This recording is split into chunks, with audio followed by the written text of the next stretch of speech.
My name is Dave Glaser. I own Fit Life Champions in Denver, Colorado.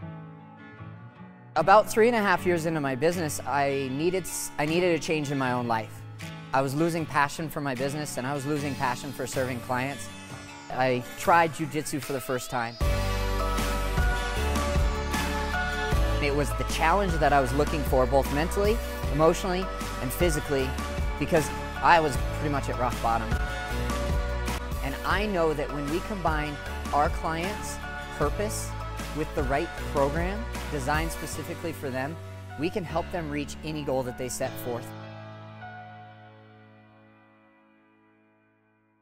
Hello, welcome back to the Aspire Higher podcast. My name is Dave Glaser in Denver, Colorado, wanting to jump into the next healthy habit that will help you find great change very quickly on your way to fitness and nutrition goals. And I'm going to dive a little bit into my story, my personal story today, when we talk about choosing goal-specific exercises. This is where the specificity principles of exercise science come into play. The SAID principle, specific adaptations to impose demands, is what the SAID principle stands for.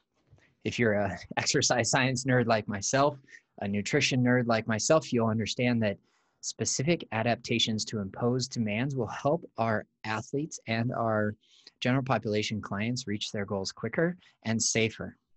And how that applies in my own life is when I was interning at the University of Denver in their strength and conditioning department, I saw a lot of opportunities for personal growth, but I also saw a lot of opportunities to learn new things. And one of those things that I learned at the University of Denver was how to implement the power clean for soccer athletes. The power clean is an amazing exercise for a power sport. It's a power endurance sport like soccer because they're walking, they're running, they're jumping, they're leaping, they're dribbling, they're using skills primarily 90 minutes at a time. You know, it's a highly demanding sport. So the power clean is an excellent exercise to apply to soccer athletes so that they can become faster, stronger, more powerful, so that they can jump and get to a header faster and better than their opponent. So I watched the power clean being taught and I got obsessed with Olympic lifting. I was 31 years old and not at peak optimal shape when I began my internship. I was actually stressed out. I was burnt out. I was working 40 hours a week. I was raising my daughter and I was going to school 2 or 3 classes at that time on top of a 26-hour per week internship. So I was stretched very, very thin.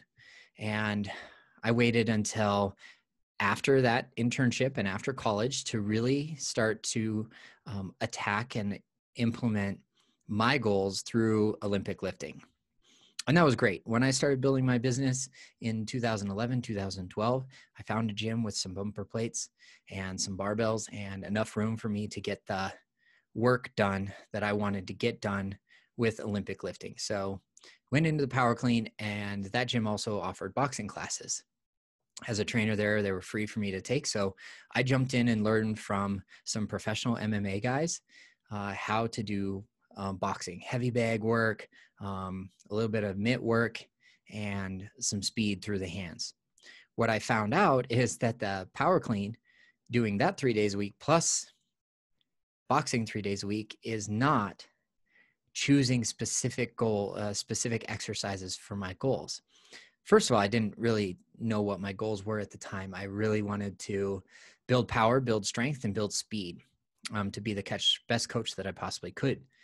What that did is it created an overuse injury in my hip. So I herniated an adductor because I was boxing, which is a rotational power sport. And by rotating from counterclockwise, my right hip and adductor became injured. Add on Olympic lifting at the time, I was doing squat cleans primarily. And the depth of the squat clean plus the rotation of boxing, always doing it predominantly from one side, created a repetitive motion syndrome injury of a herniated adductor in my hip. So that was that was my fault. I take complete ownership over my exercise prescription, my goals, and my workouts at that time. I learned a lot. I took a few months off of boxing and even more time off of Olympic lifting. Fast forward a few years and I found jiu-jitsu.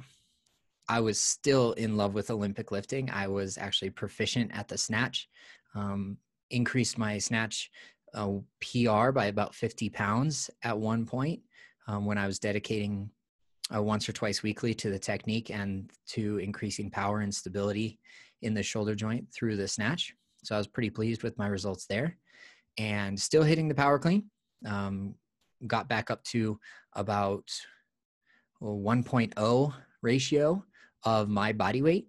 So if I was 170 pounds, I was power cleaning 175, maybe 185, maybe trying to PR at 190.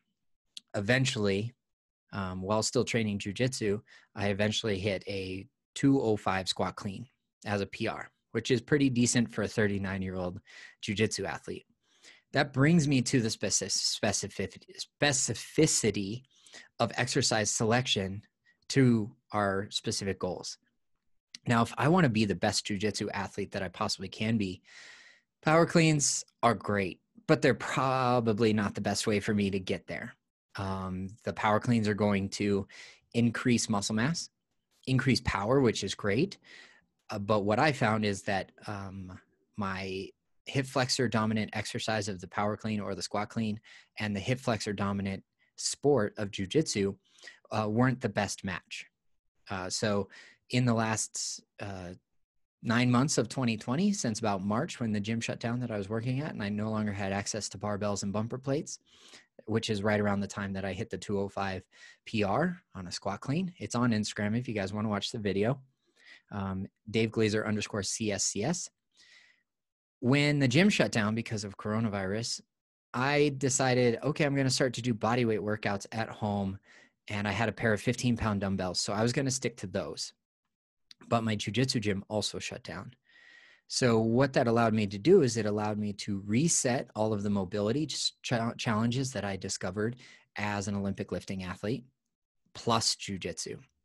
So when the roommate and I started to train jiu-jitsu at home to maintain our skill level and to keep practicing and to get some sparring for mental health in our routine, I started to see the pairing of bodyweight exercises, the 15-pound dumbbells, and eventually a pair of kettlebells added into my routine that complemented my jiu-jitsu sports performance. When the gym opened back up in June, I actually went back onto the mat in better jiu-jitsu shape because my mobility had improved, my flexibility had improved, and my hip flexor dominant exercises were no longer 4 to 5 days a week, like heavy squats or deadlift or power cleans or snatch, etc.